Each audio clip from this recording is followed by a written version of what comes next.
Good evening, ladies and gentlemen. We are going to call the Common Council to order. I will ask our clerk to call the roll to determine a quorum. Alderman Reinke. Here. Rote. Here. Vitale. Here. Weigel. Here. Barzak. Here. Shaplesky. Here. Whitenayer. Here. Haas. Here. Lysick. Here. May. Here. That's 10 present. We have a quorum. Please rise and join us in the Pledge of Allegiance, which will be led by Alderperson Reinke this evening. I pledge allegiance to the flag of the United States of America and to the republic for which it stands, one nation, under God, indivisible, with liberty and justice for all.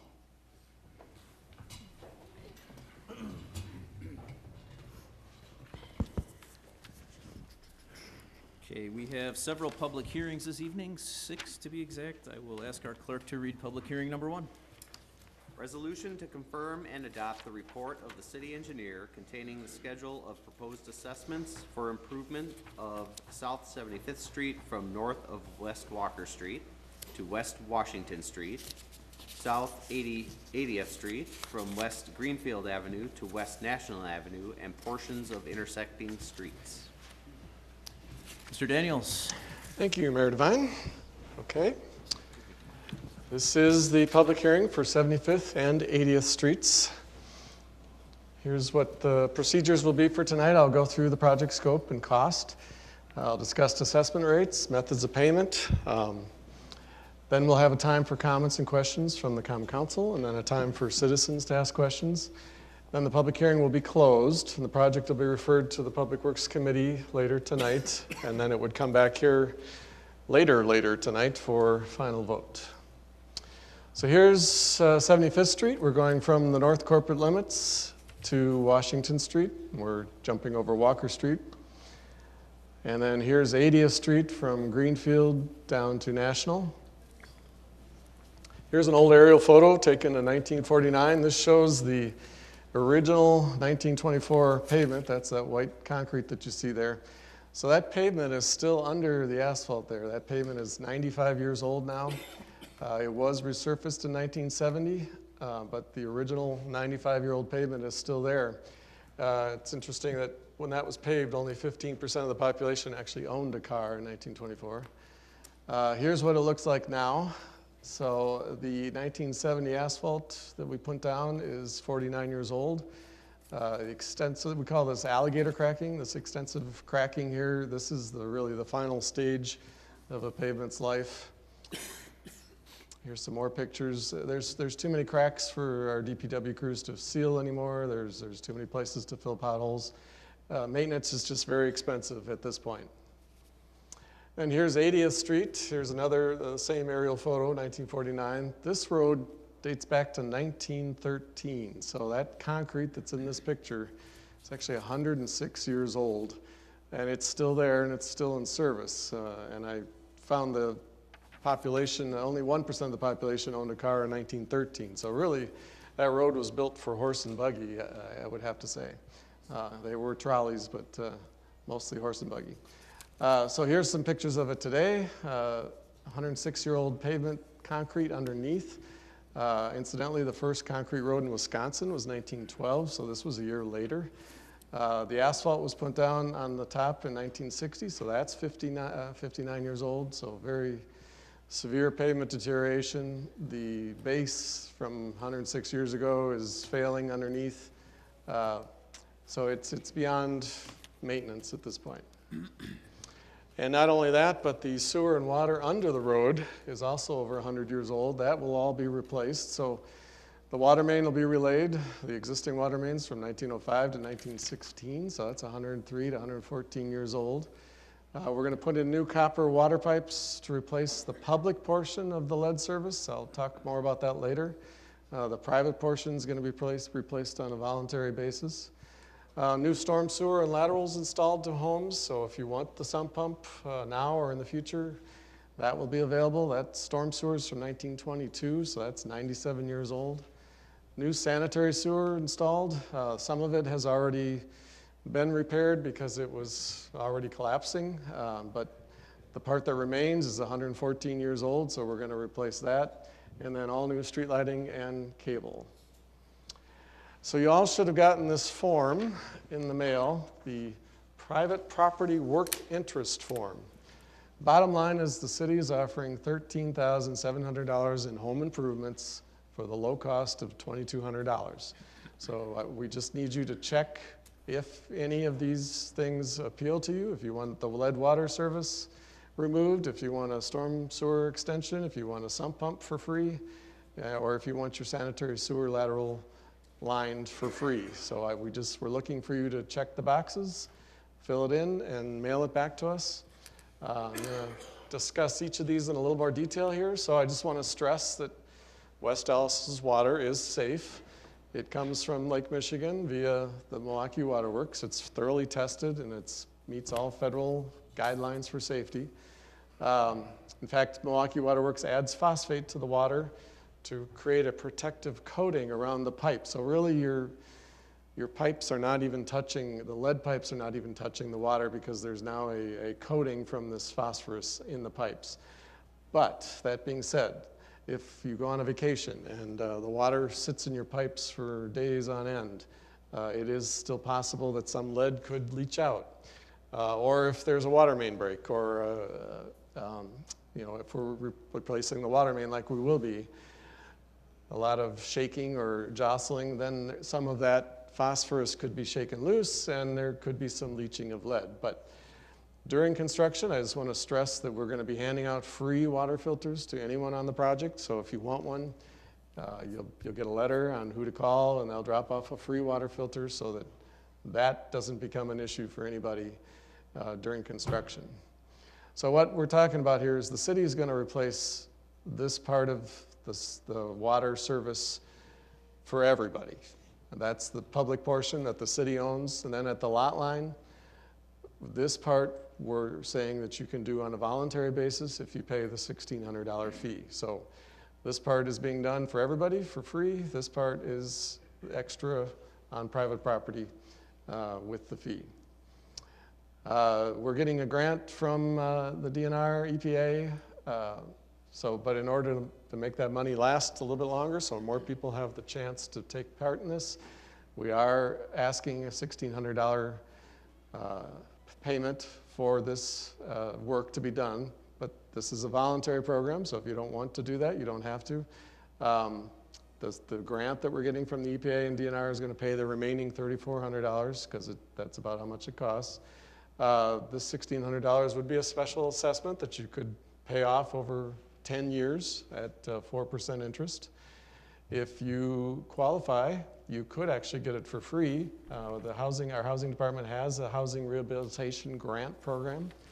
And if your income qualifies, you could actually get this work done for free or at a slightly lower interest rate, 2.5% interest. So if you think that might apply to you, you can call our housing office and ask them about that.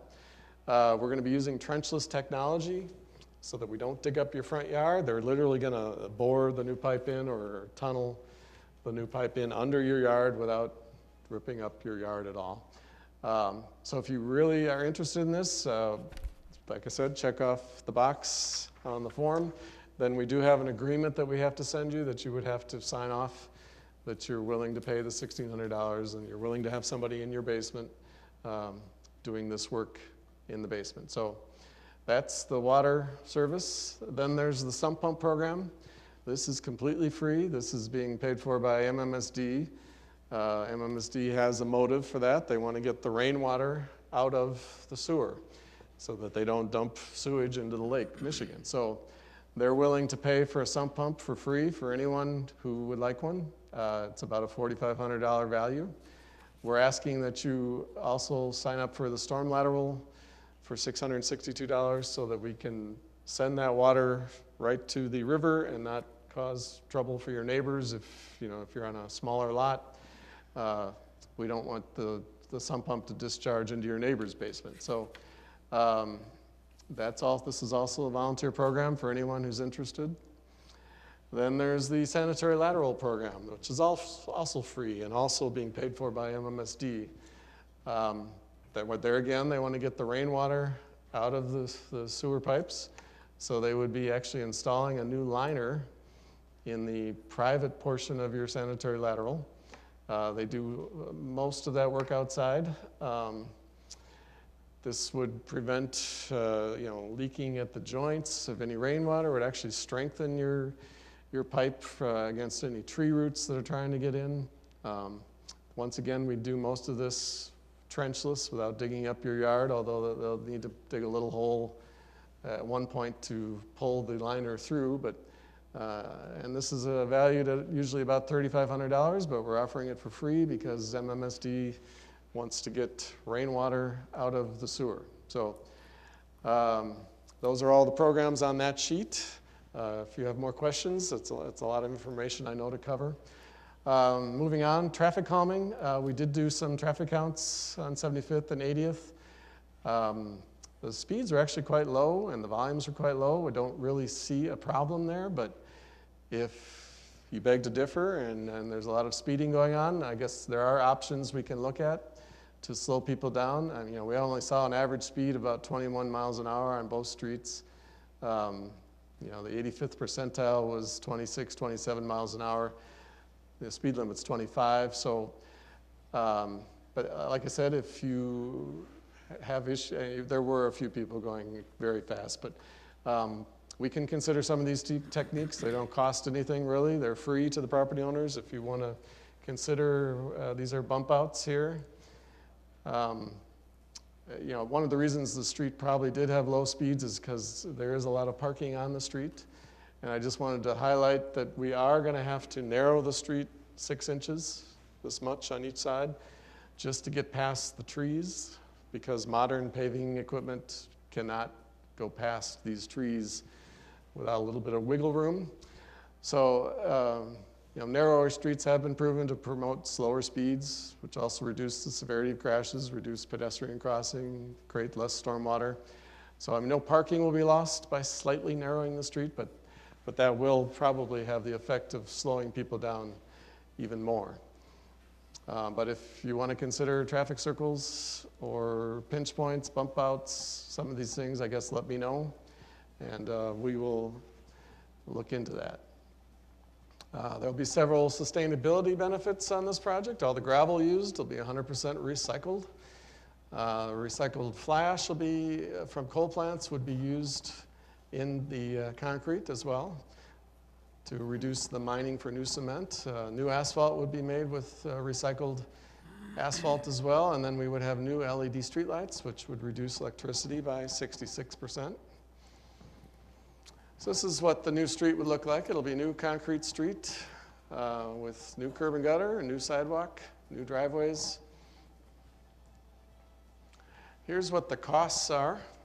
The pavement's $800,000, street lighting $100,000, sanitary sewer almost $600,000, storm sewer $400,000, water main $500,000. So it's a $2.5 million project for both streets together. This is how it's being paid for. Our citywide general fund is paying for 21% of it. We're getting a little bit of state funding, 5%.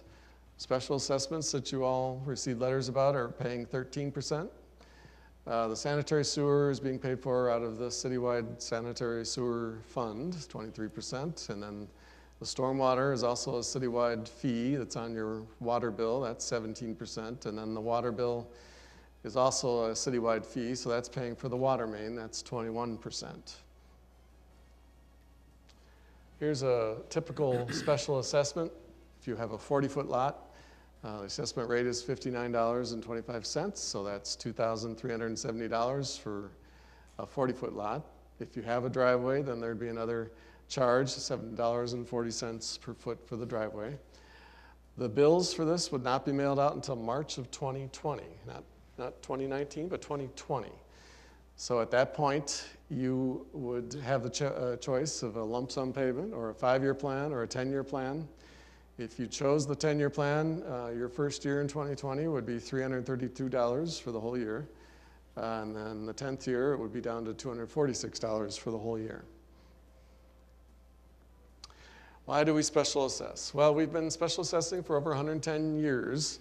And in the old days, when those streets were originally built, the property owners actually paid 100% of the cost. because according to state law, they enjoyed a unique benefit from having this improvement in front of their house. Now, as you saw on this project, the city's collecting $320,000, which is about 13% of the total cost. And the assessment rate is $59.25 for all residential properties anywhere in the city. Doesn't matter where you are, doesn't matter how wide your street is, doesn't matter how high the traffic volumes are, doesn't matter what the actual bid prices are. Everyone in the city pays $59.25. Everyone is treated equally. And for over 110 years, Wisconsin state law has allowed for this, and there have been at least 100 court cases of significance on this law that have been upheld as being a fair and reasonable method to recoup the cost. So this method of recouping the cost has certainly stood the test of time. The reason we do it, though, is because special assessments are the only way to ensure that tax-exempt schools, churches, charities, hospitals, county parks, utilities, railroads all pay their fair share too. No one is exempt from special assessments, even though there are 430 properties in West Allis that do not pay any property taxes. And many of these tax-exempt schools, churches, hospitals, and county parks are very large pieces of land. They actually encompass 28% of the total city land area, and they only contribute to the city's costs through special assessments. So, and in addition to that, businesses, corporations, manufacturers actually pay a higher assessment rate to ensure they contribute their fair share. So their assessment rate is not $59, they're paying $74 to $88 for the same road. So these are, like I said, the 28% of the city that doesn't pay taxes. These are the 430 parcels that are spread all over. Some of these are very large parks, but you know, we do special assess all these large tracts of land to make sure that everyone is paying their fair share. If we didn't special assess, then the tax burden would fall on everybody else. So we're trying to spread out the cost to everybody. This is a map, kind of the east end of town, that shows all the colored places show houses that have actually paid a special assessment in the last 10 years. So the different colors represent different years, but almost everyone on the east half of the city has paid a special assessment just in the last 10 years alone. And of course, if you go back 50 years, it's every parcel in the city has paid a special assessment. So everyone is paying their fair share. Why do we charge 4% interest? Because we borrow the money for this project, and we're paying 4% interest to the bondholders that are loaning us the money. So the city is merely passing along these interest charges that we're paying to the bondholders if you choose the 5 or 10 year payment plan. The city does not make a profit off that interest. There will be times when you won't be able to get in front of your house. So you may have to be parking on side streets during part of the time. On-street parking would be provided on neighboring streets. I think most people have Allis on this project, but on-street parking permits would not be needed. You can park anywhere within a couple blocks. The police will not ticket you. The police will actually keep an eye on your car. If you have a disabled sticker and need some sort of disabled parking, we can provide that on side streets as well for any of the people that have these stickers or license plates. So let us know. Here's the tentative schedule. This is all, of course, based on the weather, but we're hoping that We Energies can get in there actually in March and start putting in new gas mains, because the gas mains on your streets are actually very old as well. The city will be advertising for bids on March 13th. We'll be opening the bids on March 27th. We do have to hire the low bidder. The city does not get to pick the contractor. By state law, we have to take the low bidder. On April 1st, the council would award that low bidder the contract, and hopefully we would begin work by about April 22nd. Our hope is to get the work done by August 1st when the fair opens so that we don't have traffic problems. The contractor would post a performance bond, which is really an insurance policy that they will finish the work. And if they miss that deadline, they would be assessed a penalty of $2,000 a day. So it would certainly behoove them to get it done on time. And then all the private property work that I was talking about, the water main, the lead service replacement, the sump pumps, the sanitary lining, that would actually be on a separate contract because that's That's a separate type of worker. It's going to be more of a plumber that's going to be working in your basement rather than the type of guy that's working in the street. They're not typically a plumber. So that would be a separate contract that would start in September after the fair. You know, on the job that we have going right now, it only takes about 1 day to get the new lead service out and the copper one in, so it's very quick. The sump pump will probably take a few more days. The sanitary line would be a couple more days, but that's purely voluntary if you want to choose to do that. And at this point, I'll entertain any questions. Thank you, Mr. Daniels, for the presentation. We will first take comments or questions from the Common Council, and then we'll open up to comments and questions from the members of the audience. Are there any comments or questions from the members of the Common Council? All right, that was easy. Are there any comments or questions from the members of the audience? And if there are, we ask that you come up to the podium and please give us your name and your address for our official record. Todd Poston, 1634 South 80th.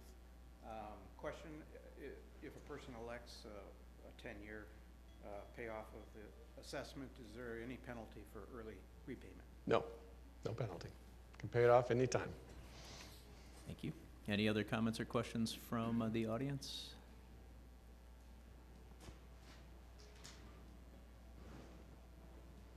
Okay, seeing none, we will close public hearing number 1.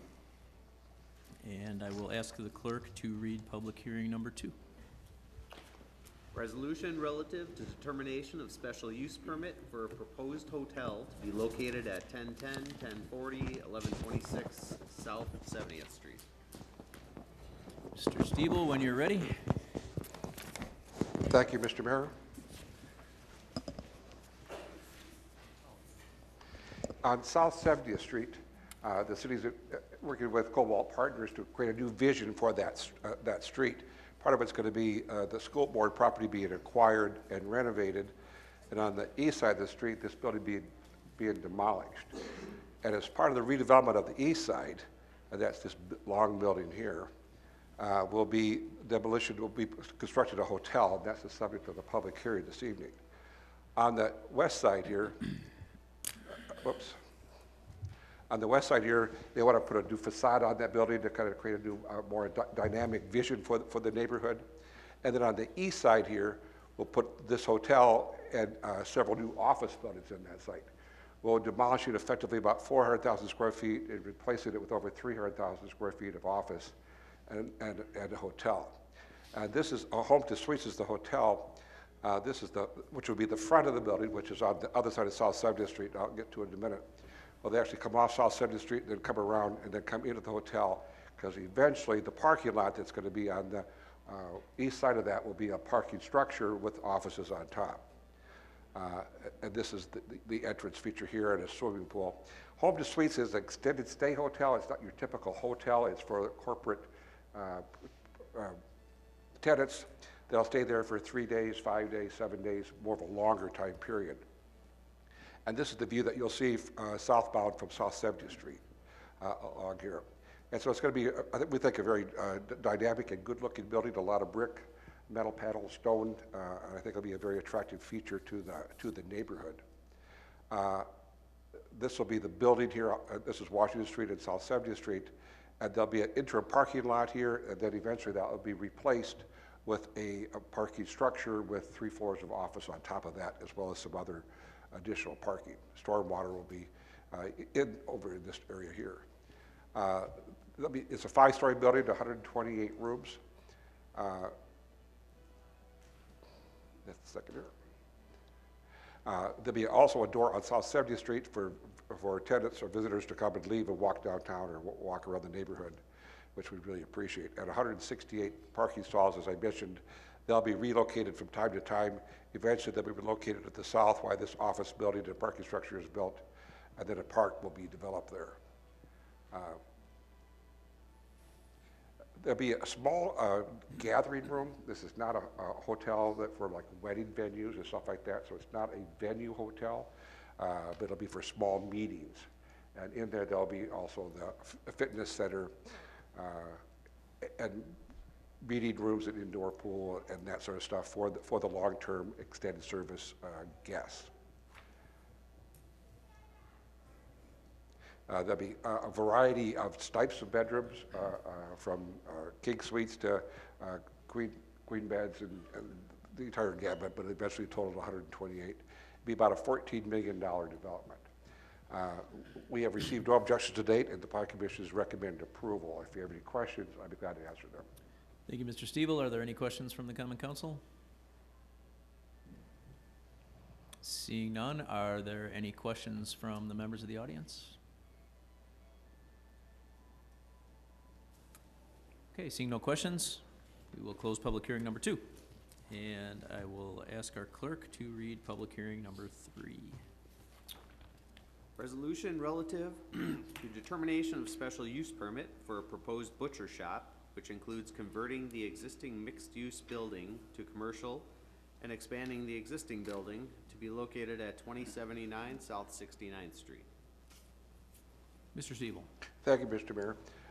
Because this is going to be a butcher shop, it requires a special use, and that's the purpose of the public hearing this evening. Mark Lutz owns the building that West Allis and Sausage across the street, owns a number of other buildings in that area, also acquired this property, which was in rather deteriorated state, and it's going to be investing about $400,000 to create a new facility. Currently, the site is this building here that you just saw and the garage. That garage will be demolished, and this area will actually be dug up to be able to make this kind of a longer, bigger building with a green space along the edge there, and the dumpsters will be located in this area here. All of this will be demolished and renovated. This building here is about this area here, so all of this area here will be new for this butcher shop. And the hours of operation are your more typical Tuesday through Sunday type of operation. The architecture, asphalt shingles, shake siding, stone veneer, they're replacing all the windows, put metal awnings in. So it's going to be a marvelous addition to that neighborhood. The Planning Commission has reviewed this project and has recommended approval, and we've received no objections to date. If you have any questions, I'd be glad to answer them. Thank you. Are there any questions from the Common Council on public hearing number 3? Seeing none, are there any questions or comments from the members of the audience on public hearing number 3? Okay, thank you. We will close public hearing number 3, and I will ask our clerk to read public hearing number 4. Resolution relative to determination of special use permit for the expansion of Tall Guy and a Grill, an existing catering business at 6733 West Lincoln Avenue. Thank you. Mr. Stiebel. Thank you, Mr. Mayor. This is a story of a local entrepreneur becoming very successful, and we're quite delighted to talk about this. Tall Guy and a Grill came from a neighboring community, came to West Allis because what he liked about the city, and he's been here about 2 years. And there was a doctor's office next door when he bought the building, and the doctor is leaving, and so he wants to expand his business into that facility. So he'll have 4,800 square feet.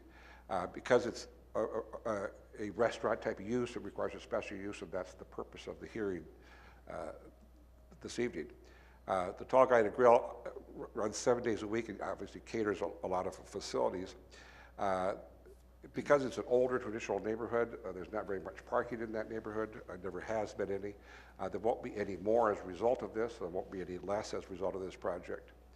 The Common Council previously approved a special use for this project, but now we have to amend it to allow provide for the expansion. The proposed area will be more for storage area, and they'll also have a new front door for showing customers what they make and what they do. So there won't be much more manufacturer or restaurateur being in this operation in the newer area, but it'll continue in the existing area. This site is not the exact site, but that's the kind of signage that they want to have. They're going to be replacing the windows, repairing the soffits and fascia, particularly in this area here, and there'll be new signage in this project. The Planning Commission has reviewed this. We've seen a couple of complaints or concerns, and we've worked them out, I think, with the owner of the property. one of the neighbors behind there is having a problem getting out of their garage if the truck drivers didn't pull their vehicles up close to the building. And the ownership has indicated that they're taking care of that to make sure that they're respectful of their neighborhoods. If you have any additional questions, I'll be glad to answer them. Thank you, Mr. Stiebel. Are there any questions from the council on this item? Seeing no questions, are there any questions or comments from the members of the audience on public hearing number 4? Seeing none, we will close our 4th public hearing, and I will ask our clerk to read public hearing number 5. Resolution relative to determination of special use permit for a proposed commercial parking lot to replace the existing building located at 9422-30 West National Avenue. Mr. Stiebel. Thank you, Mr. Mayor. Just as a point of reference, for this evening, we will not be taking any action on this issue. We're going to ask the Common Council to hold the matter. We're still trying to get a handle on the ownership of this parking lot and some other technical issues. But we can go ahead with the public hearing. Effectively, what's going to be happening is this building here, which is pretty much vacant, will be demolished, and that landmass will be turned into a parking lot. Some of the ownership is consistent with Heartbreakers, and with this parking lot being here, hopefully it'll take off the stress of the neighborhood of people parking up and down the neighborhood and get them more into this particular area. Because this is a commercial parking lot and not technically affiliated with Heartbreakers, it still requires a special use, and that's the purpose of this hearing this evening. On the site plan, this driveway here will be expanded from 10 feet to about 20 feet to allow ingress and egress. They'll also be allowed to drive through this parking lot to get in and out, but we're going to try to get people off the intersection, down the street, then making turning movements in there and not into the intersection. There'll be some substantial landscaping that'll be done in this project. There'll be a retaining wall placed on the north side with the 6-foot fence on top of that. I think the retaining wall is about 2 foot. There'll be a 6-foot fence along the eastern border, and get to this area in a moment, a very decorative fencing in that area. This is the decorative fence that will be along National Avenue with brick and decorative metal, and this will be behind the landscaping screen. This will be National Avenue along here, and the parking lot will be a pedestrian-oriented parking lot that would come out and then go down National Avenue. On the back of the building would be masonry landscaping for 2 foot, and then a board-on-board wooden fence so it looks good on both sides of the neighbors. One of the issues, this is a rendering of what it would look like when it's completed. There'll be lighting on the top for security lighting onto the area, onto this parking lot. We have requirements as to how much luminous lighting can cross the property line, so all the light will stay on the property. The drainage of the property, there'll be a storm sewer intake valve here, so it's all the water will stay on the property. We've been advised that they don't plan on bringing any large vehicles in there, just single-family pedestrian motor vehicles. There was an issue with a concern with the dumpster located on the Heartbreakers property. This area, if they are going to move this dumpster, is going to require a special use amendment, and they'll have to come back to the city to review that. So even though they are showing this dumpster going to be here, I would seriously doubt the city would allow that to be located there. And it's probably going to remain down in here or over in here, and they're going to lose some additional parking, but we don't want the dumpsters next to the neighborhood. The Plan Commission has reviewed this and has recommended approval, and if you have any questions, I'd be glad to answer them. Thank you. Mr. Stiebel, are there any comments or questions from the members of the Common Council? Mayor Devine. Alderman May. John, does this land within our National Avenue corridor visioning that we're doing? It's probably not the best thing that we could possibly have. It's a public policy decision on the part of the Common Council. There's an issue of there's a negative impact of the neighborhood on 95th Street having cars parked up and down their street in the evening, And is it a good public policy to get them off that area? Yes, that is. On the other hand, with a building being torn down, it's sort of a broken tooth kind of concept. We kind of hate to see that. So it's kind of 6 of one, half a dozen of another. Right, and so you mentioned that heartbreakers would likely have to come back for any modifications to their building, moving of dumpsters, things like that? Mm-hmm. And would that allow us to perhaps dress up that eastern wall of the building? Yes, it would. Thank you. Any other comments or questions from the Common Council? Mayor Devine, Alderperson Reiki? access to the parking lot is a concern I would have. National Avenue at that point is very, very, very busy. Is there thought given to only one direction that they, when they're exiting the lot, it would be a right turn only? We looked at that issue because that's a very important problem. Exactly. Particularly today when they come into the intersection, they're taking a left-hand turn right in the middle. Very busy intersection.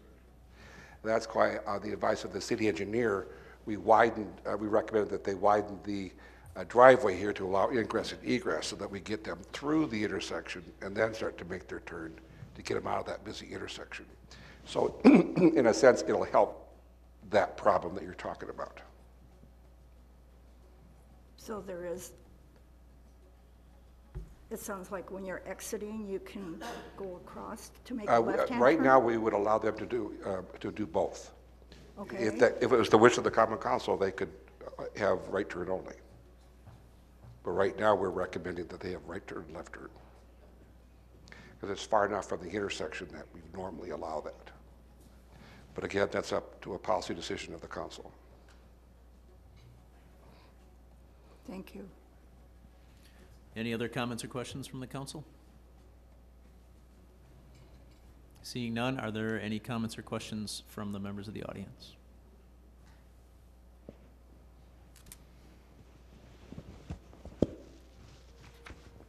Hi, my name is Linda Wishman, and we own the property to the north. And we've been there since 1977. So we've experienced quite a few different owners of heartbreakers and that, and I would say we're the latest owners that we are not getting a whole lot of communication with. I mean, other than getting the information from the council that they were going to tear down the buildings and put up the parking lot, we never heard from them. So my concern is that going to continue? I mean, now we're going to have a fence that goes all the way across our property. And also I'm very concerned as far as where the property line is there. Because on their plan, they're showing the utility pole being behind the fence. And when I look at my property, that utility pole appears to be further to the north. And so there's going to be quite a bit of encroachment onto our property.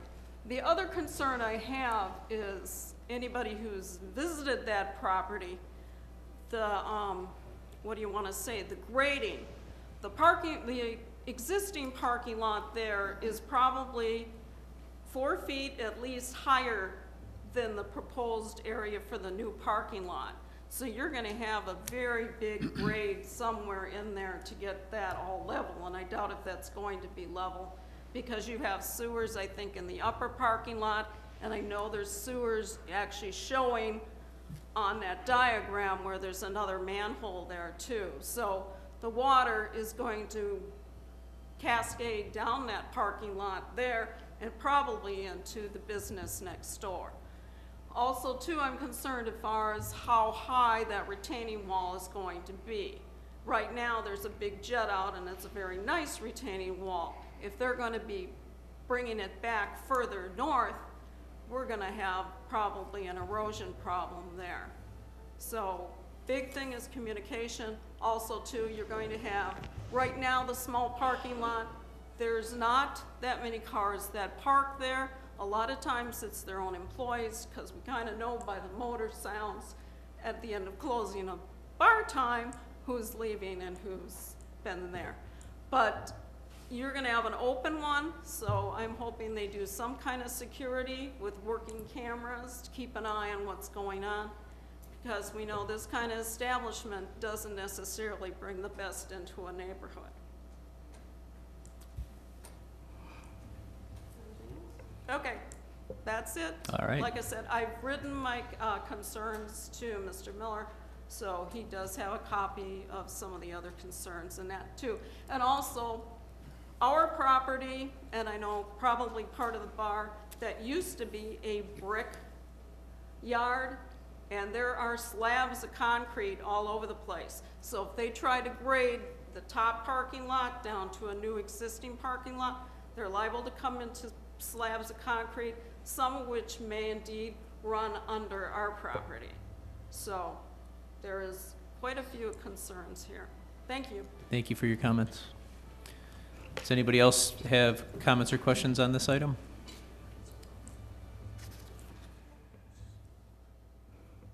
Okay, seeing none, we will close our 5th public hearing, and I will ask our clerk to read public hearing number 6. Resolution relative to determination of special use permit for Unico, a proposed entertainment venue to be located at 1900 South 60th Street. Mr. Stevel. Thank you, Mr. Mayor. On South 60th Street, this building has been a number of things for a number of years, and has had a number of problems. And that's one of the things that we're going to be watching very closely, because we don't want to have another problems like we've had to spend lots of time trying to fix. Because it's been vacant for so long, I think it was a rehab center for a while, so for over a year, or it was vacant over a year, it's lost its current special use, and that's the purpose of the public hearing today, is to whether we should approve a additional special use. It's C3, and that requires a special use. The site, they plan on having live music and entertainment. They have 7 staff people. They're supposed to have security in the evening. They're also going to be offering dance lessons in the hall, and I'll get to that in a minute. And the hours of operation will be those allowed by state law. Unico would be the tavern here, about 1,700 square feet. The hall would be 3,400 square feet. And then there's a fairly good pizzeria, actually, that's there along with a garage, and it's all part of one project. The Plan Commission has reviewed this project and has recommended approval. And I just want to make note that because we have a special use on this project, if the noises are unbearable or they violate the law or whatever, we can revoke that special use, and that would close that establishment. So the special use is a good tool to be able to use to solve some of these noise problems or other complaints of loitering and that sort of thing. So we'll keep the owner of this property, or the manager, I should say, of this property under close scrutiny to see how this is going to be handled. If you have any additional questions, Mr. Mayor, I'd be glad to answer them. Thank you, Mr. Stevel. Are there questions from the Common Council? Mayor Devine. Alderman May? John, is the applicant aware that we are at quota for licenses? We don't have tavern licenses available? I think they have, but I think they might, do they have one? They're being approved for one. I think it's in the process now. A relocated license, okay, thank you. I think we had 4, and now we're down to about 0. Subject to this. Yeah, thank you. Any other comments or questions from the council? Mayor Devine. Alderperson Ranky? Okay, it indicates on the resolution it's a proposed entertainment venue. What kind of entertainment are they speaking of? They'll be having like weddings, if you want to rent the hall for a wedding, or bar mitzvah, or any party or whatever. That's kind of what they mean by an event venue. There'll be a tavern and the hall. Now, the tavern, when it's open, the hall will probably be open for dancing. Or you could be able to rent the hall for whatever purpose, rent that venue for whatever you want to use it for. That's where the entertainment would come in, and I see. Thank you. Thank you. Any other comments or questions from the council? Mr. Mayor, Alderman Barzak? just to expand on that a little bit, when you go into the entertainment license, are you talking having bands and live music, DJs, Friday night, Saturday night, during the week? That is my All understanding. included in there too? Thank you. Thank you. Any other questions? Seeing none from the council, are there any comments or questions from the members of the audience?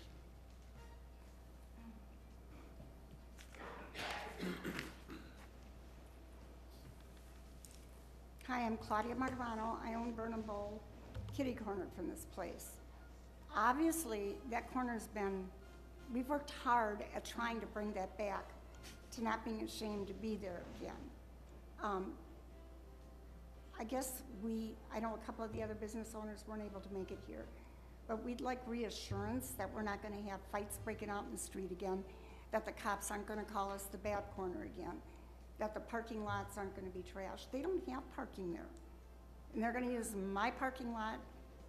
They never have had parking there. Correct. But however, if they use private parking lots, private parking, they can be towed.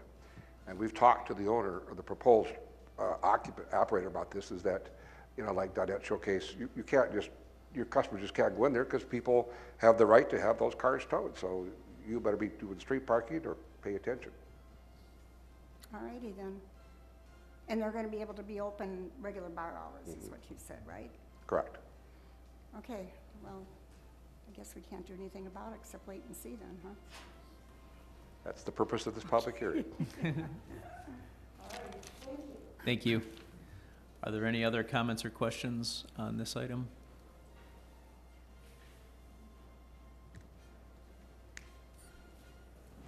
Seeing none, we will close public hearing number 6. And we will move on to item E, which is citizen participation.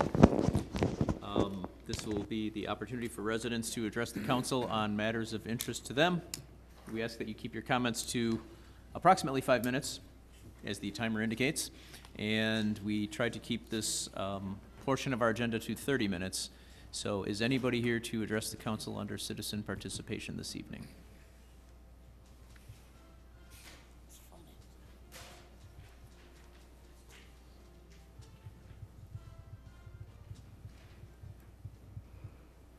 And again, please give us your name and address. All right, I'm Steve Janachuk. My address is 1220 South 122nd Street. All right, I'm here to address the same issues I've been addressing the last few times. Just basic freedom. There's no other way to put it. Clean air and clean water. Chemtrails, I've been talking about it every time I've been here. Planes in our sky, spraying. Thursday, January 31st, just at lunch, in the gym, at work, 1 million chemtrails, just the most obvious thing. I pointed it out to some guy, never even heard of it, but it's just undeniable. If you get him on the right day at the right time, just plain as day. So I think we need to recognize the problem and we need to address it. Nobody seems to know it's a problem. Like I said, I pointed this out to somebody in the gym the other day, never even heard of it, no idea, first time anybody ever brought it up to them. You think it would be mainstream news? Well, it will be. Very soon, someday, they're gonna tell us, oh, we're spraying, you're welcome. And they might even send you the bill, then you guys might get concerned then.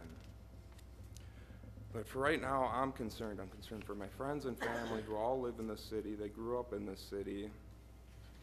To tell you the truth, I haven't been watching the skies. I don't think it's been like this my whole life, but I've been documenting it for 3 years now, and they're not stopping it. They're not hiding it. It's right there in front of us, and we need to address the issue.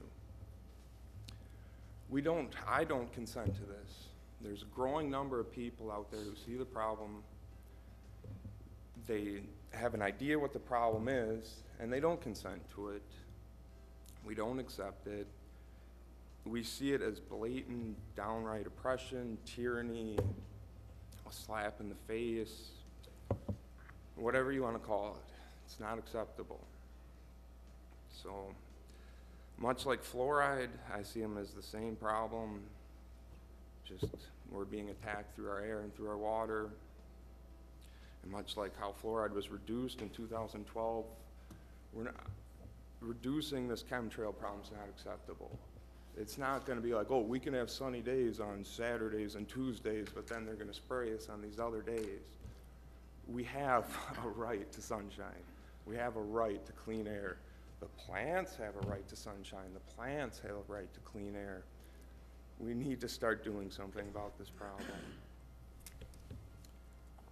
All right, and we just need to find some solutions. I'm gonna keep working at it. It'd be great if we could find out who's in charge of our well-being. I know we're all in charge of our own well-being, but I'm here because you're elected officials. And when your next election comes up and all the other election comes up, this is gonna be an issue. People are gonna wanna know your stance on chemtrails. They're gonna wanna know if you think it's crazy, or they're gonna wanna know if you have a brain in your head and you can look up and see a problem happening right before you.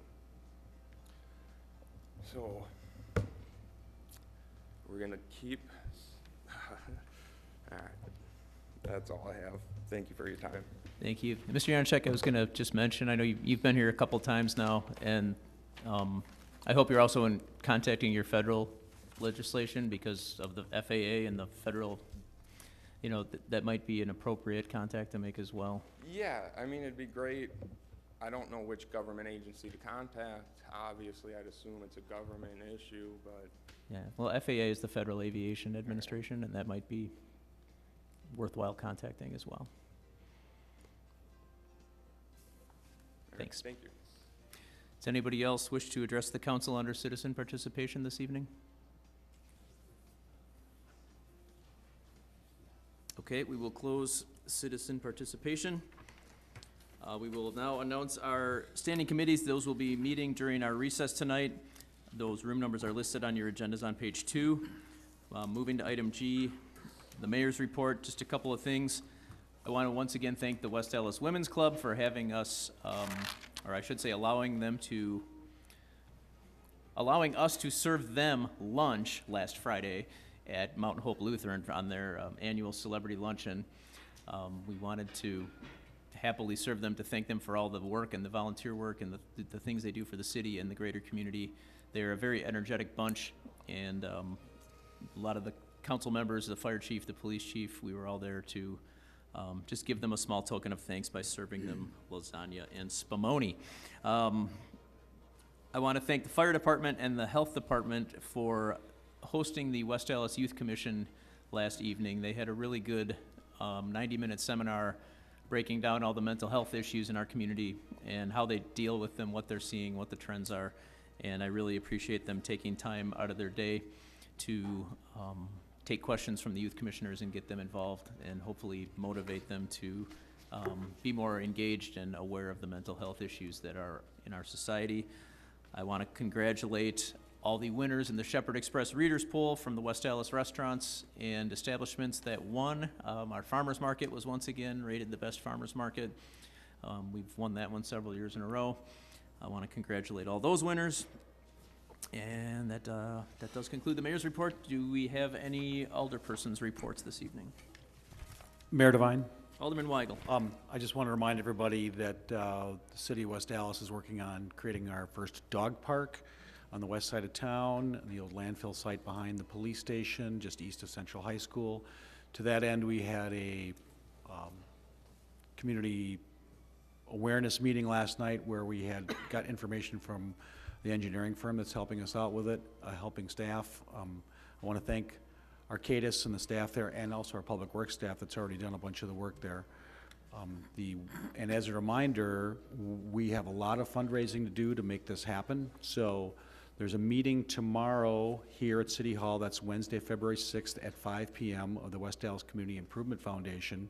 So if you want to help us with the fundraising side of the new dog park, as well as hosting the community gala, the West Allis Community Improvement Foundation gala this spring.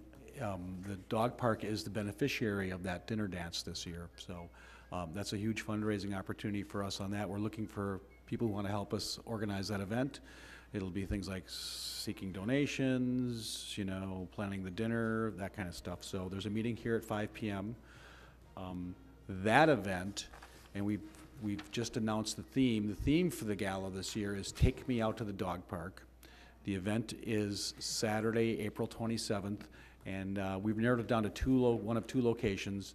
I think we'll have a decision on that this week, so look for an announcement on that. But so right now, save that date on your calendar, Saturday, April 27th, for the Take Me Out to the Dog Park dinner dance. Thank you. And Alderman Weigel, you mean locations for the event, not locations for the park? Yes, that's correct. We know where the dog park is. We're working on that already. It's city-owned land, which is actually pretty good for us, but the dinner dance itself is yet at a location to be determined. Thank you. Thank you. Any other alderpersons' reports? Mayor Devine, Alderman May? last week we had some pretty extreme weather with heavy snow, very cold weather, and I just want to send out a quick thank you to the Department of Public Works. Their management put together an excellent plan in getting our streets cleared, and I think our operators carried it out very efficiently. I can't, in the 7 years I've been an alderman, I can't remember getting calls of thanks and so few calls with complaints. And so thank you to DPW in a very stressful week getting that work done so well. Thanks. Thank you. Any other alderpersons' reports? Mayor Devine, Alderman Barzak? just so simple. I'm gonna ditto what he said, Public Works, phenomenal job, simple as that, thank you. Thank you. Are there any other reports from the alderpersons? Mayor Devine. Alderman Neutmeyer? I just want to send out a quick message here. The Fairview Park Neighborhood Association is having another neighborhood association meeting on the 21st of February at 6 p.m. and it will be at Benno's for anyone in the Fairview Park who wants to join. You want to give us the boundaries of that, just in case? They're still working on the boundaries. We're Okay. looking to possibly extend it and include the businesses Okay. on Greenfield, but basically goes from 76 up to 70th and Greenfield to City limits? north city limits, yeah. Okay, thank you. Yeah, thank you. Any other reports from the alderpersons this evening? Mayor Devine. I hope somebody I'd from like that to side of the echo room would my say something. Yeah. colleagues' comments regarding the wonderful job that our DPW people did. They were awesome. I can't remember when there was ever an occasion when I didn't get any complaints. And that's something for an alderperson, because we always get complaints from our people. But this year, I have to say, so far, I haven't had one complaint regarding our snow plowing. So kudos to the department. Thank you. Any other alderpersons' comments? Mayor Devine, Alderman Lysick? I move for approval of the minutes of the Common Council regular meeting of January 15th, 2019, and a special meeting of January 29th, 2019. Second. There's a motion with a second. Are there any adjustments to the minutes? Seeing none, all in favor? Aye. Anyone opposed? Motion carries. Item J, we have 0 items that were not reported to committee. And we have no standing committee reports under item K, so we go to item L. Mayor Devine, Alderman Lysick. I move for, that we stand in recess until conclusion of the committee meetings. Second. There's a motion with a second. All in favor? Aye. Anyone opposed? We are in recess.